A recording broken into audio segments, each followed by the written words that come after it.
Before we begin today, I would like to take a moment to recognize the significance of today's date. 23 years ago, we were desperately trying to comprehend the tragic events that took place on September 11th. We remember the lives lost, the sacrifices of so many, especially our first responders, and the continued impact to our country. And it is in that spirit that we gather here today to take opportunities to enhance safety. And I am so appreciative of our County Attorney, Rachel Mitchell, for asking us to host this press conference in Queen Creek today, and am so appreciative of the great working relationship that we have with her office. As we approach the 1-year anniversary of the awful events that took place on October 28th, it is so important to remember Preston. And it is important that we continue to work together to enhance safety in our community. We are here to support the County Attorney, Rachel Mitchell, her proposed legislation regarding teen violence and aggravated assault. And I would now like to introduce our County Attorney, Rachel Mitchell, who will be providing details about the proposed legislation. Thank you again for joining us today.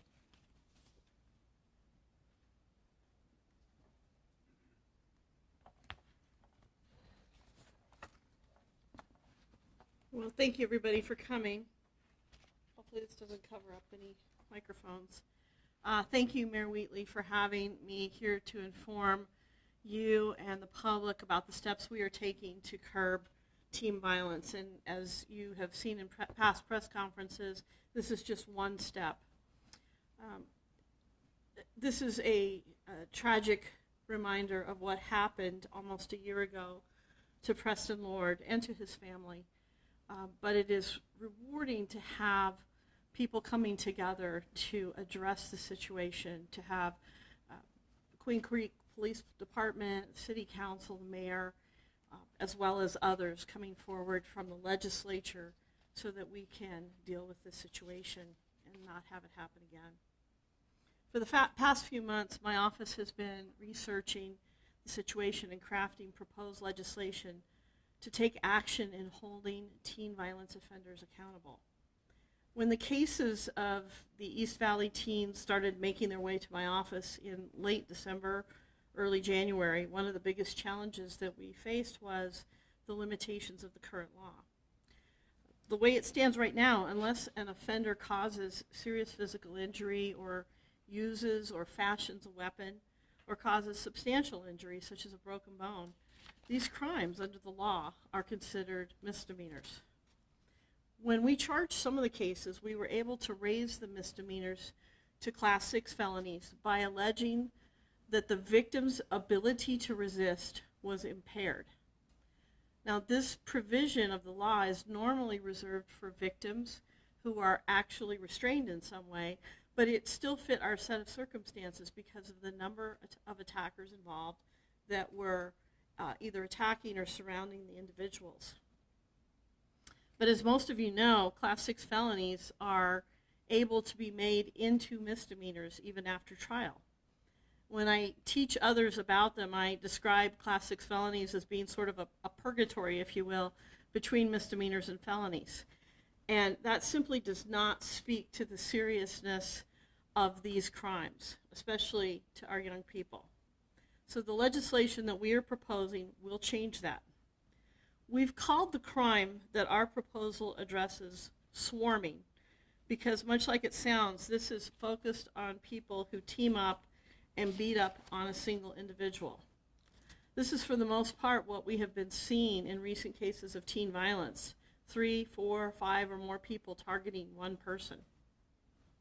This mob mentality that is demonstrated in these cases is significantly more dangerous for the victim, and that danger needs to be reflected in our laws.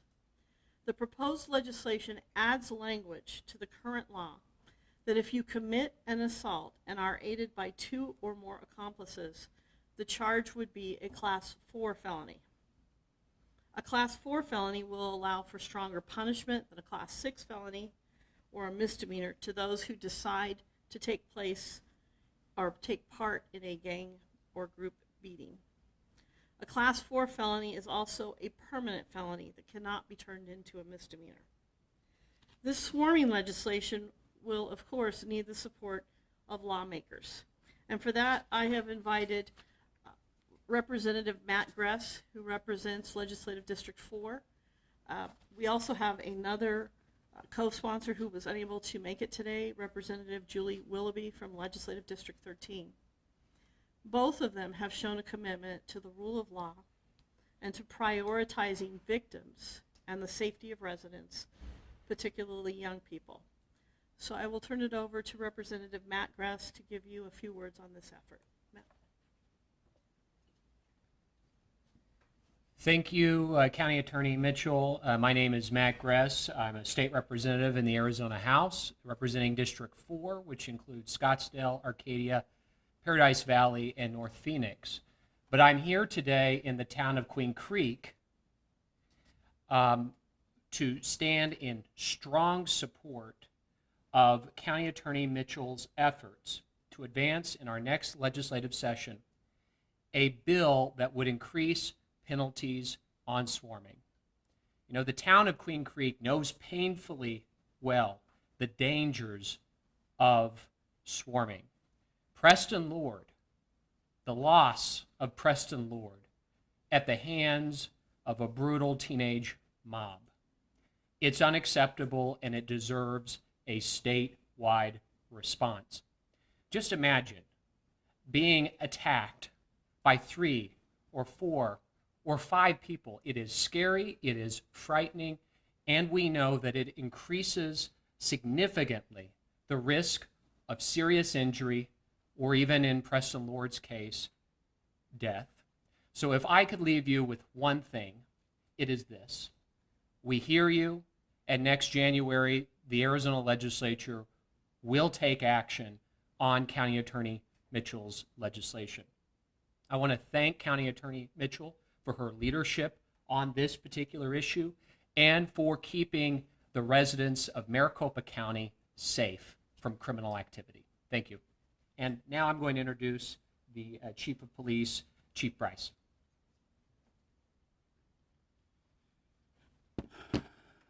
I'll keep my comments brief, but I wanted to provide a couple of thoughts and comments. But first and foremost, I too want to thank the Maricopa County Attorney Rachel Mitchell for her leadership in this and really coming to the table with solutions on all these different problems that we're dealing with. And for Matt Gress and Julie Willoughby, who's not here, for their courage to stand and sponsor this bill. As Mayor Wheatley so eloquently talked about, this day is particularly important for first responders and for those that, as we remember back to 9/11, we saw hatred and intolerance that was kind of the core of that event. But we also see something beautiful out of that, courage, conviction, love that came from those that helped others and to buoy up those people that were having or that were affected most. As we talked about this already, but as we approach the anniversary of Preston Lord, I did have a chance to communicate briefly with family today. And as we talk about these things, it's difficult because it's still tough for the town of Queen Creek and for the Queen Creek Police Department, especially me as I continue to deal with these issues. This is a very difficult thing for our community. And this type of legislation shows and demonstrates what happens when we come together as a community, as a state, as different organizations, that we can be stronger together. If we work together, we could solve big problems with just these small things. Now, this effort's going to provide new tools, better tools for law enforcement, but most importantly, it's going to hold violent offenders accountable, especially in these cases of swarming. So I really do want to thank the county attorney and her leadership, and again, the legislators that are sponsoring this bill, and for you today coming here and talking about this important event. I appreciate this, and I know the family appreciates it, and we will continue as a law enforcement agency, especially for the town of Queen Creek, to find ways to make these changes and to improve the way that we approach these problems and to make our community safe. Again, it's all about coming together. That's what we talked about from the very beginning. I thank you for your time, and I'll turn the time back over to County Attorney.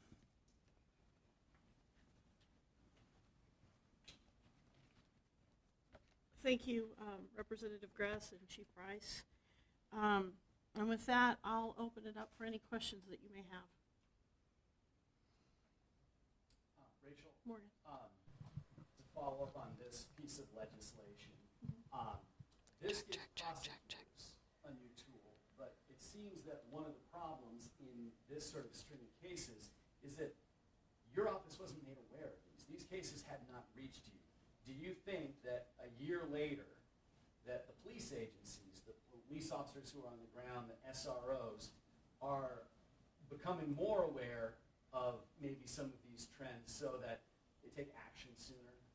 You know, I think that, as we've discussed in past press conferences, that, you know, what it's looking like now is different than we have seen in the past. And I think now that people understand what this type of activity looks like, certainly people are on the lookout for it. They want the tools so that they can enforce the law and hold people accountable. So, yes, absolutely. And ask another couple of questions here from our newsroom. Mm-hmm. This one has to deal with Solval, who was arrested last week. Yeah.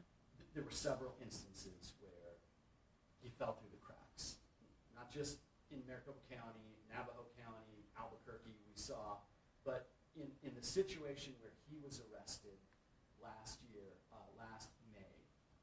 Do you have an understanding of what happened and why he wasn't prosecuted? You know, I went to the hospital the night that those officers were shot, and I was sitting there looking at his criminal history that night. And, you know, this is somebody who, as you pointed out, 90+% of his criminal activities were in different states, California, New Mexico, as well as different counties. And, you know, what we saw there was a long history, but not a history of anything that would look like what happened last week. That doesn't mean that he wasn't held accountable. As you know, he was actually on parole from a prison sentence when this happened. In fact, I believe he was 2 days out from having ended his parole time. So it's a series of events that he committed that where he was held accountable in many of those, but the timing was very bad, and obviously the situation was beyond tragic. And specifically, when he was arrested in May, your prosecutors asked for additional tests to be done on some drugs. The police department has admitted they did not contact your prosecutors. Should there be some kind of system in place where your office is automatically notified that maybe an extra evidentiary test is done? What we have done is we've looked at our way of notifying the police departments that there is still what we call a further for more investigation outstanding, so that we're going to be doing that. But the bottom line is, would that have made a difference? Probably not. The reality is, when he was arrested for that back in May of 2023, he received an OR release, meaning he was let out on no bond. So he was already out before that case was even furthered by our office or even received by our office. One other question here. This is about child abuse cases. Octavia Rogers is not getting the death penalty. She, insanity defense. There are two other cases that have similar situations, parents and deaths of children, Rachel Henry and Carlos Cruz. What goes into the process of accepting an insanity sort of plea or defense in this case? And in all of these cases, DCS had encounters, multiple encounters, and should they be doing their job better so that it doesn't come to this? You know, a lot goes into it. Anytime that somebody is looking to plead insanity as a defense, I can tell you that we have our experts look at it very thoroughly, as well as there are court experts, there are defense experts, and the reality is we vet it very carefully to make sure that that is actually the case. In a situation where DCS is involved, I would have to look specifically at the records in this particular case to see what they were aware of at the time. As somebody who prosecuted child abuse cases, I can tell you that sometimes, you don't know what's going on behind the four walls of a house, whether DCS was aware of anything that would put it at that level of concern. I'd have to look at the records. County Attorney Mitchell, there's three sex crimes cases our newsroom has been following pretty closely. The first is Cody Weaver, that's a child possession of child pornography case right here in Clean Creek. There's Joe Kinney, the Buckeye principal, sexual exploitation of a minor, allegations, and then Carl Komorowski, who was just involved in an officer-involved shooting, had a case further back to law enforcement that was sexual exploitation of a child.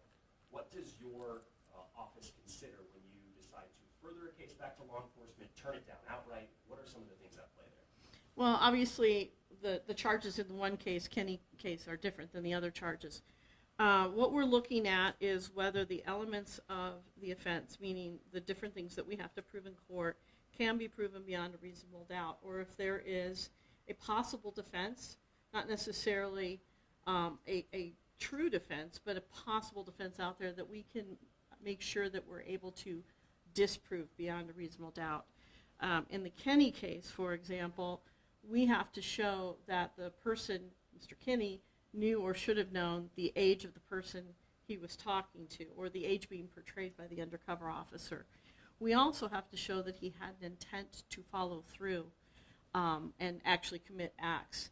Those things were lacking in this case, and therefore they could not be proven beyond a reasonable doubt. As to the other cases, what we're doing is shoring up the strength of the evidence before we go to court. And sometimes that can be done as you're going along after you have filed charges, but in those two cases, we felt like we needed to get that solidified, because oftentimes it involves examination of phones or digital evidence, that we have to make sure it's there and we know what it is before we go ahead and file charges on those. In two cases that were further, the Komorowski and the Weaver case, these are situations where these potential defendants were arrested, held, they were booked, they had a mugshot taken. We just interviewed Carl Komorowski's wife, who said she noticed a difference in his behavior after he was arrested. Do you believe that there is some sort of change in behavior after they know law enforcement's onto them and they've been booked? Well, I mean, certainly that's something that is going to tip them off to information that is ongoing. Yes, absolutely. But I would also point something out in terms of these cases. Obviously, that is my background, and I take these cases very seriously.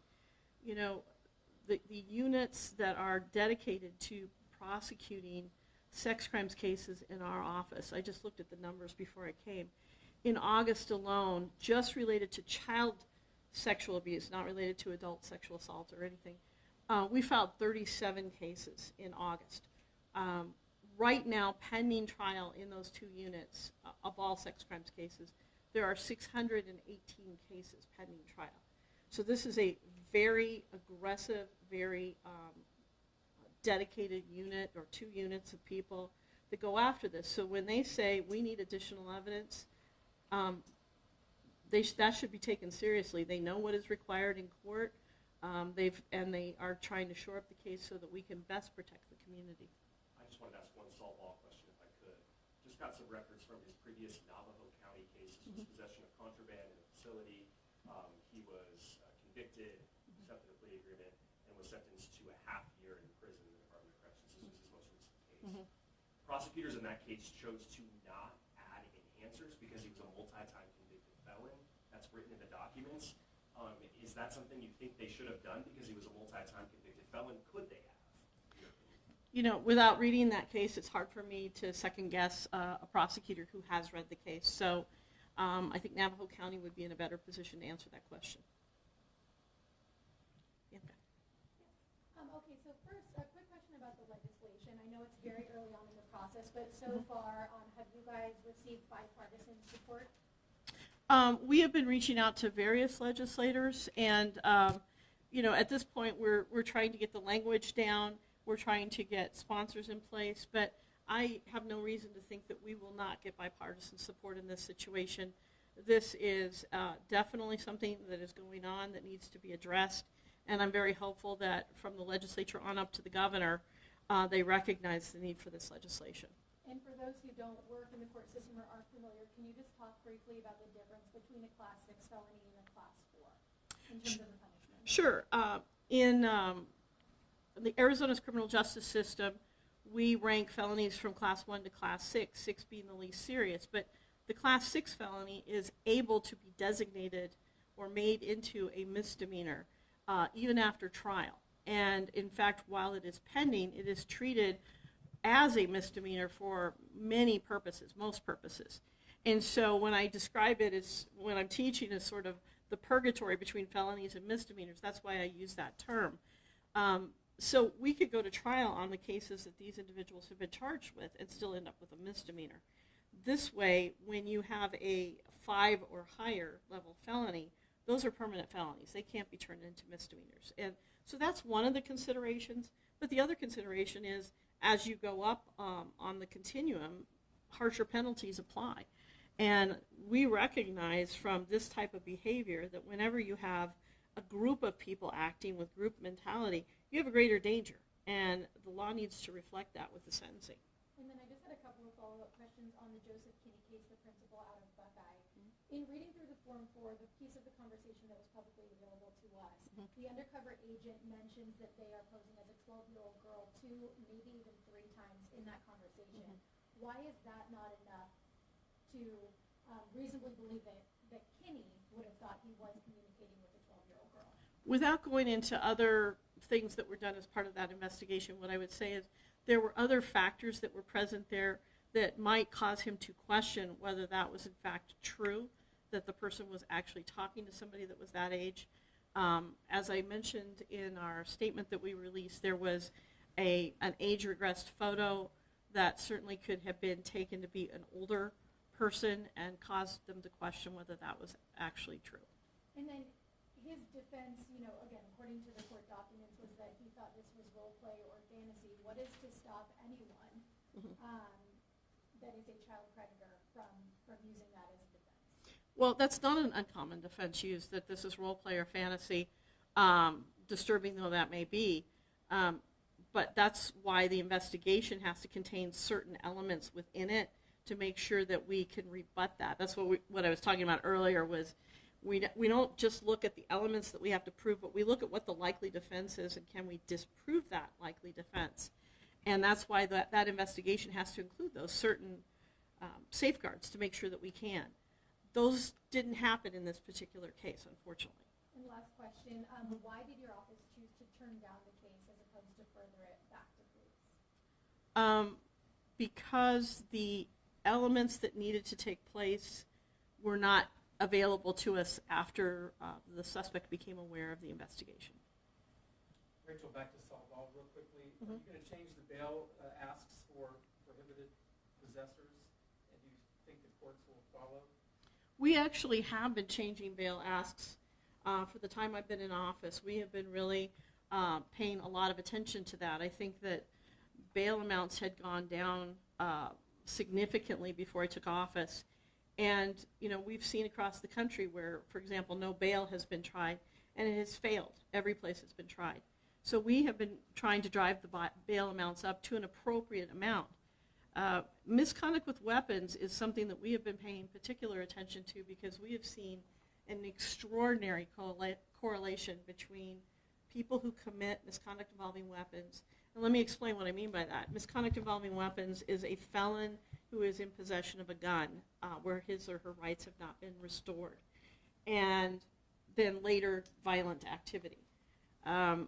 I actually mandated training by an expert for every attorney in our office, and she specifically addressed that particular crime and said, whenever you have a felon in possession of a firearm, you automatically have 3 risk factors. You have somebody with a criminal history, you have somebody with a firearm, and you have somebody who's willing to ignore the law. And so I take those cases very seriously. Time for 2 more questions. Yes, ma'am. Eleanor with Arizona Republic. So back to this legislation, we keep hearing over the months since these kids in the group attacks have been even taking plea deals. We've heard a lot that those are reduced. Many of them have been probation over, or most of them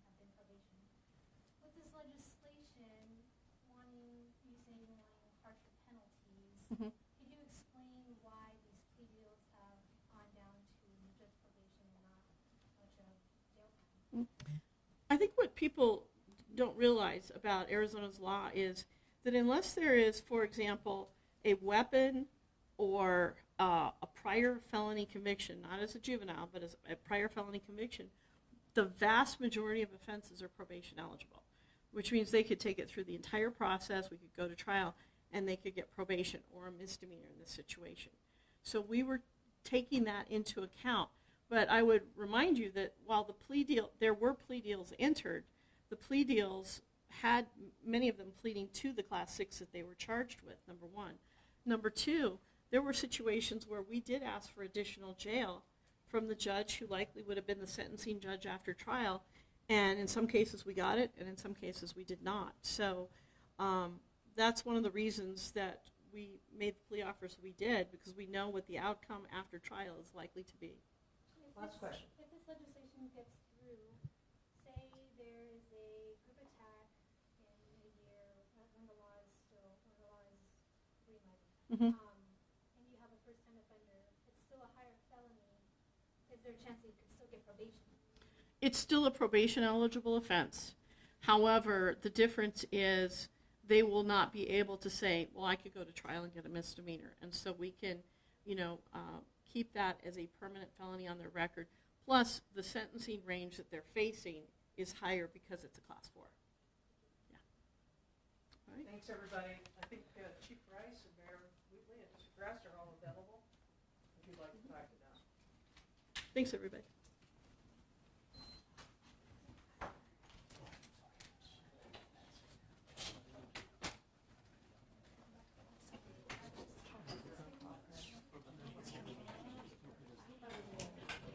I know we want to talk to you guys.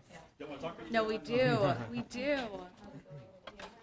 The answer is always yes. Okay,